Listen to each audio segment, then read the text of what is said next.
Hi guys, Luke here and welcome to another FIFA 19 video, and today I'm going to be reviewing the 93 rated Prime Icon Ruud Gullit. His card looks absolutely fantastic and I was able to complete his loan SBC for absolutely free on the Road to Glory accounts, not on the main account for today's video, but yeah, in the 4 games that I played him with, he scored me 5 goals and got me 0 assists, and he does have a 5-star weak foot as well as 4-star skill moves. Then moving on to using him stats, his main standard stats are going to be his 95 reactions, his 96 shot power, his 92 ball control, and finally his 92 vision, and I had the finisher chem stat applied to this Ruud Gullit card.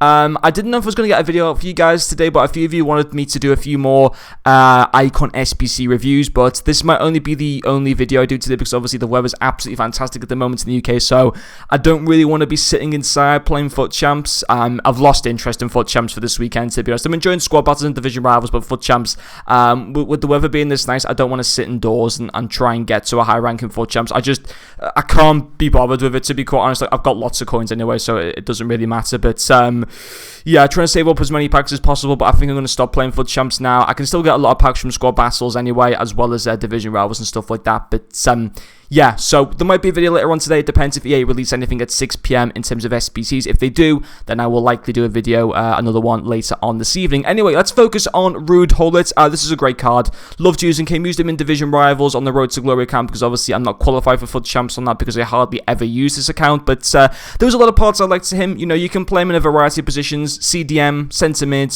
cam, centre forward, striker, which is obviously very good. He's a very versatile player. For me, there's 2 positions that would best suit him, where I think you're going to get the best out of this card, and for me that's the cam and that is the centre mid. Centre mid because he makes a great box-to-box midfield. He's got really good defending. You know, he's literally the perfect midfielder. There's nothing bad to him whatsoever, and to be quite honest, when you look at him in detail, he probably would suit the centre mid position the most, just because at a cam, you know, he's got that 78 agility, which isn't the most desirable for that position, but actually it's not too bad because of how good his balance and dribbling are at 85 and 89. But overall, I would have to say, you know, I have used better cams when it comes to dribbling. For example, there's many you can think of, you know, Heung-min Son, Marco Reus's Player of the Month card and stuff like that, or Leroy Sané, Felipe Coutinho. There are a lot of better dribblers who play in a cam position who are a little bit more natural than Ruud Gullit, but that's not to say he plays bad as a cam. I used him as a cam and he got me 5 goals in 4 games. He played very well in that position overall, but you know, if I was to use SBC, I'd personally use him as a cam, but I think the best position to use him in is a centre mid, but I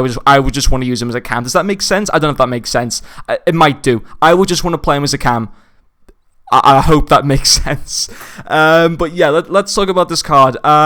His finishing's fantastic. You know, it really was good. You know, 89 finishing, 94 positioning, 93 shot power, 94 long shots with that finisher cam style. His shot power as well as his long shots both go to 99. His finishing goes up to 93, and his positioning goes up to 98, and it's fantastic. You know, his finishing was really good. Long shots, really nice. You know, hit a lot of them on target. Can't remember if he scored any from outside the box or not, but inside the box, absolutely fantastic.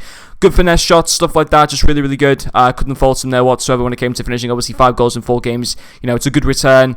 He was definitely the main man for, you know, in the team, which you would expect when you look at the team. The only other really good players are that UCL Lamar and that man of the match Gamero, but yeah, finishing it was superb. His second row is going to be his passing. Now, interestingly, 0 assists in 4 games. I don't really think it matters too much with the fact that he scored 5 goals, but obviously it would have been nice for him to have maybe got an assist, but he just never did. It's just the way it is sometimes. But because he got all the goals, it doesn't really matter to me that much. And plus, he did still provide chances for like the likes of Dembele, Lamar, and Gamero and stuff like that. I just wasn't taking my chances when I was providing chances with him to those players. But his passing stats are fantastic. 92 vision, 92 short passing, 94 long passing. Again, that would be great to use as a centre mid, or even as a CDM if you wanted to, but I think you'd be wasting to use him in that position personally. But yeah, his passing is absolutely fantastic. Really, really good. Great range of passing, both long and short. Absolutely fantastic. And his final pro is going to be a strength, and this is where I really liked using him as a centre for as a cam, because typically when you use a cam, a lot of them lack in physical. Now, at the same time,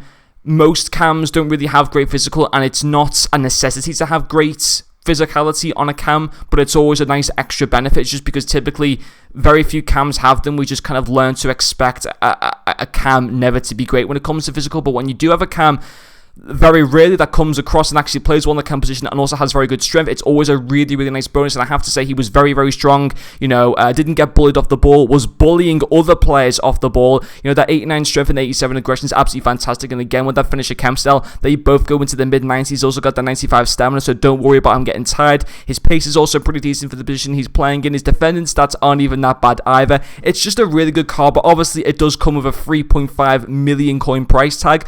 Would I personally pay that? I personally wouldn't for my own team, because I don't want to do any more icons now. I was going to do Eusebio, but I've decided against it. But I think if I had like millions of coins sitting around, if I had like 15 million or something like that, I'd probably do him. But or if I maybe didn't have the icons I already do, if I didn't have like that Royce player of the month for my main team, I'd maybe consider doing him. But at this stage of FIFA, how much more FIFA are you going to be actually playing? Like, what happens when team of the season's over? There's no like massive international competition this year. Like the World Cup or the Euros. There's actually nothing to come this summer. So you got to ask yourself, is it going to be worth me putting 3.5 million coins into this card, where the game's going to be dead in about 8 to 9 weeks time once team of the season's over, most likely? So that's something you have to ask yourself. But overall, as a player and how he was to use in game, absolutely fantastic. But anyway, guys, that's going to finish off this video. Thank you very much for watching, and I'll see you guys later.